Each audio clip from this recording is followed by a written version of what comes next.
সমৃদ্ধি চাই না, আমরা চাই সুন্দরভাবে যেন আমরা আমাদের যে ওয়েজেস দেখা হয় এটা দিয়ে যেন আমরা বেঁচে থাকতে পারি, অ্যাজ ওয়েল অ্যাজ এই কোম্পানিটা যেন এক নম্বরে বসতে পারে।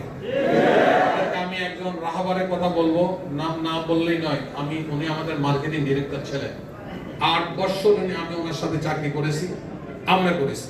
তিনি একটাই বলতেন, ইসলামের নাম নিয়ে যে প্রতিষ্ঠানটি তৈরি হবে সেই প্রতিষ্ঠানকে এক নম্বর হইতে হবে। আমরা কিন্তু আমাদের ব্যাংকে এক নম্বর বানাইতে পেরেছিলাম।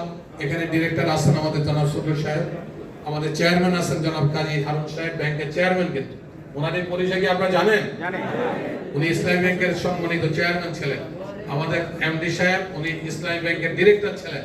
যার কথা আপনারা হৃদয় ভরে শুনেন, সে রাহাবার আমাদের, তিনিও কিন্তু ইসলামী ব্যাংকের ডাইরেক্টর ছিলেন।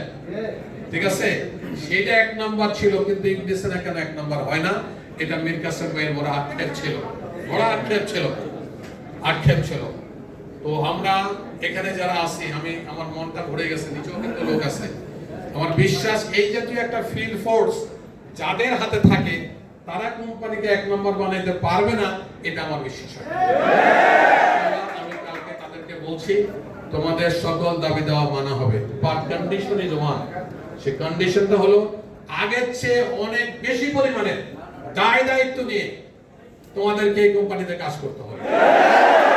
কোম্পানিকে বলতে হবে, Ibn Sina pharmaceutical company is my company, my family company, my wife company, my children company, father and mother company.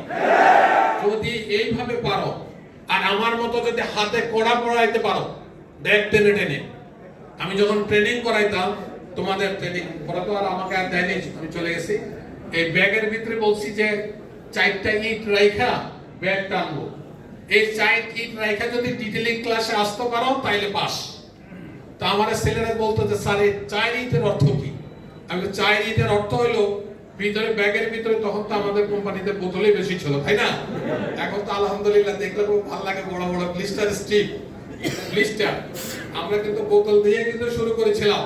এই 4টা ইট রাখলে যে ওজন হবে, বোতল যদি ভিতরে রাখি স্যাম্পলের, তাহলে এই পরিমাণ ওজন হবে। এই ব্যাগটা টানতে পারবা কিনা এই ট্রেনিংটা আগে করানো হইতো, তারপরে ডিটেইলিং করানো হতো। আলহামদুলিল্লাহ গুড ডিটেইলার আমি ছিলাম। আমাকে বলা হতো I was a very good detailer. ডাক্তারের চেম্বারে ঢুকলে ডাক্তার কিছুটা হইলেও আমাদের কথাবার্তা শুনতো। এখন তো দিয়া থুইয়া কাম, নলেজ প্রয়োজন পড়ে না। কথা বুঝতেছো কিনা? আমি মনে করি যেটা, সেটা হলো যে আমাদেরকে মাই কোম্পানি হিসাবেই